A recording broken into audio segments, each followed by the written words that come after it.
E hoje nós vamos falar aí sobre a apresentação de resultados do segundo trimestre de 2023 da empresa Sanepar, que é uma empresa de saneamento básico que atua ali no estado do Paraná. E, para nossa surpresa, a empresa trouxe aí ótimos resultados com um crescimento bem grande em relação ao mesmo período do ano anterior. Mas antes da gente ir para o nosso conteúdo, eu tenho que falar para vocês que esse vídeo não se trata de recomendação de compra, venda ou manutenção do ativo aqui citado. Indo aqui para os destaques, a gente pode já observar que os indicadores financeiros da empresa apresentaram aí variações muito positivas. Quando olhamos para a receita líquida do segundo trimestre de 2023, a gente observa aqui um crescimento de 13% em relação ao mesmo período do ano anterior. No semestral, cresceu 8,1%. O EBITDA foi de 49,8% no segundo trimestre de 2023 e quando a gente olha para o semestral, teve aí um crescimento de 27,8%.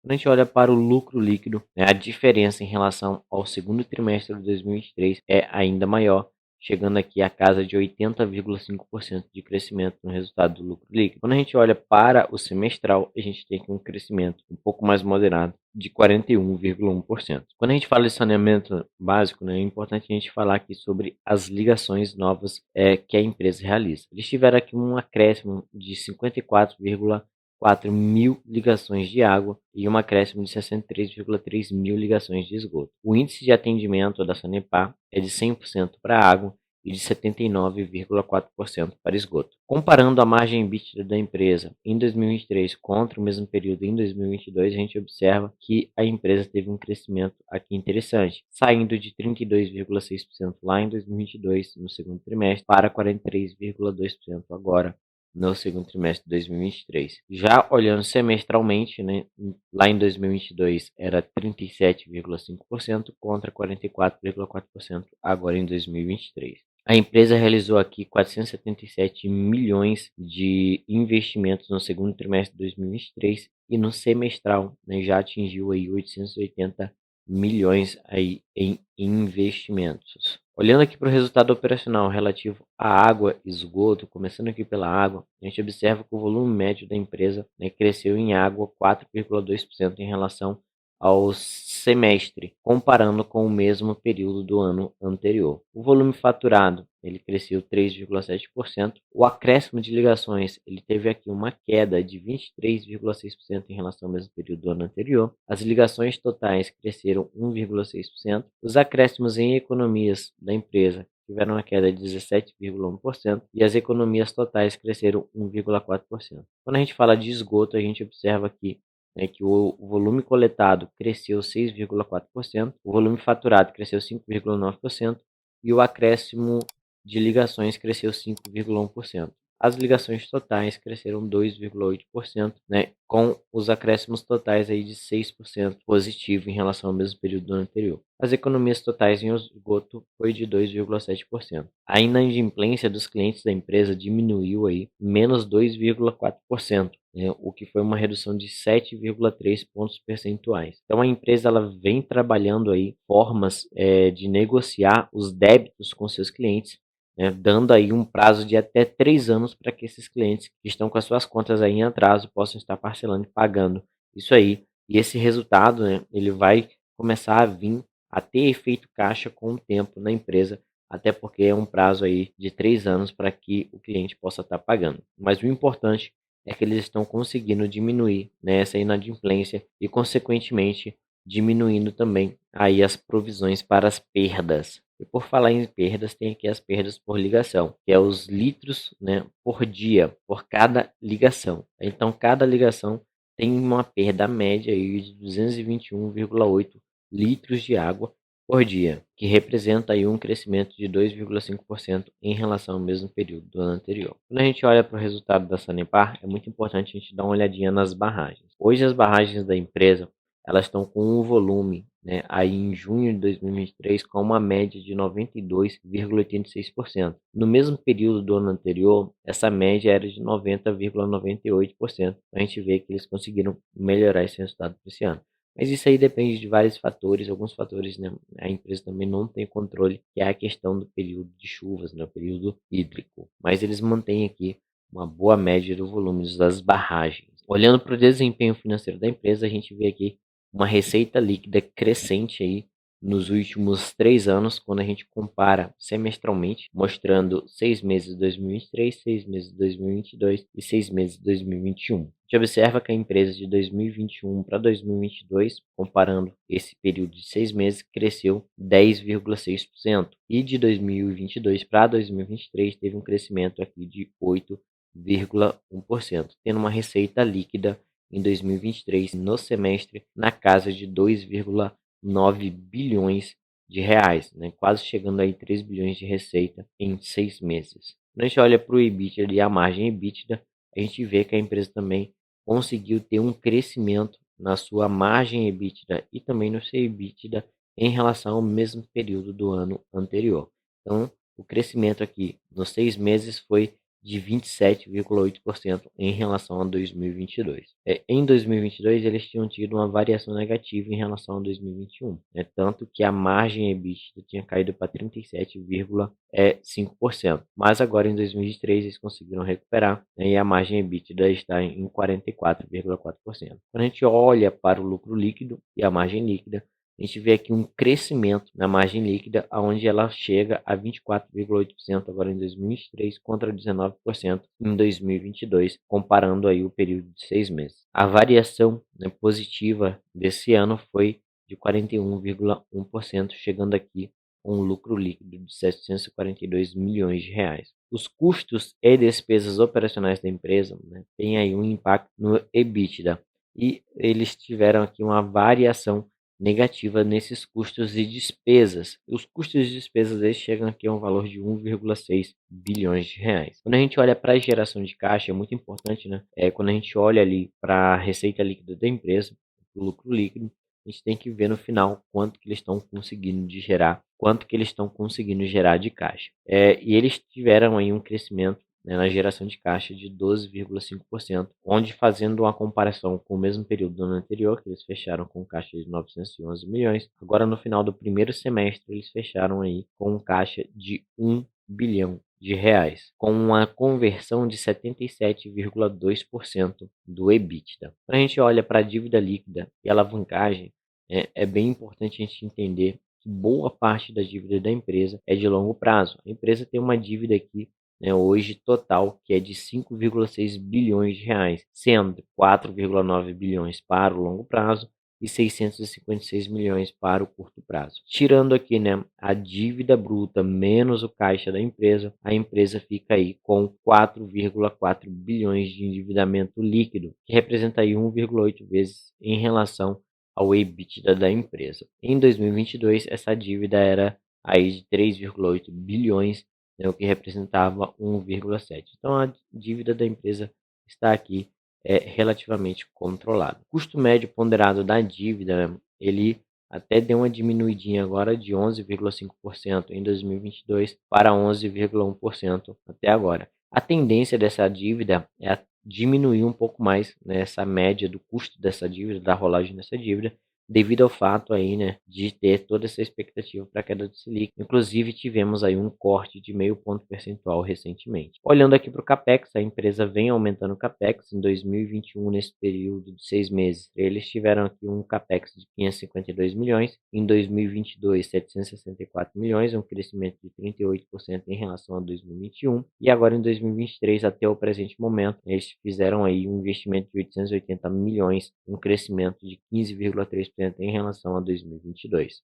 Olhando aqui a demonstração de resultados da empresa, a gente ter um panorama geral, a gente vê aqui que eles tiveram uma receita líquida, né, no segundo trimestre de 2023 de 1,5 bilhões de reais, um crescimento de 13% em relação ao segundo trimestre de 2022. Aí a gente tem os custos aqui, né, que o pessoal teve um crescimento de 4,4% no seu custo, PPR eles tiveram aqui um crescimento de 102,9%, materiais 10,2%, energia elétrica eles conseguiram reduzir esses custos em 16,1%, mas esses custos podem vir a ter um aumento aí, né, nos próximos trimestres. Mas eles informaram lá na videoconferência deles que eles conseguiram aí um valor médio até razoável, né? Como a ganhadora do leilão aí foi a Copel. Os serviços de terceiros tiveram um crescimento aí de 19,1%, gerais e tributárias caiu 38,1%. Provisões com civil, trabalhistas, ambientais,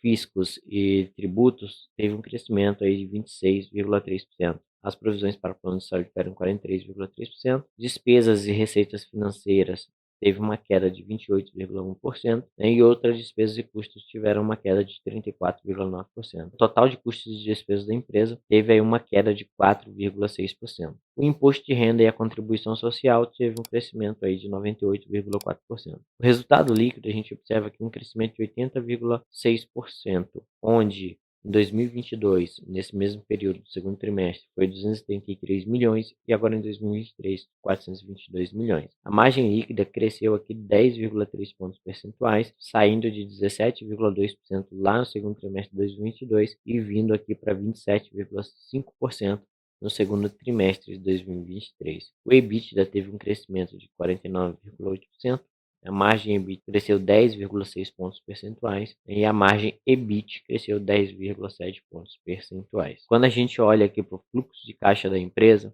a gente vê que o lucro líquido ajustado do exercício foi aqui de 1,3 bilhões de reais dentro de 6 meses, né, um crescimento de 10,8% em relação ao mesmo período de 2022. E a gente observa aqui também, né, que eles tiveram aí um crescimento de 24,9% no pagamento de juros sobre capital próprio e dividendos. Indo aqui no site de análise de ações rapidinho, a gente dá uma olhada nos números da empresa. A gente observa aqui, né, que a empresa está sendo negociada hoje a R$ 4,39, uma valorização de 5,53% nos últimos 7 dias, 3,78% no último mês, né, e uma valorização de 31,4% nos últimos 12 meses. Quando a gente olha para o histórico de cotação da empresa, a gente observa que a empresa ela é bem volátil, mas é uma empresa que por muitos períodos ela acaba andando de lado ali no mesmo patamar. Ela vai dar uma estourada, depois cai, dá uma estourada, anda de lado, estoura de novo, anda de lado e assim ela vai.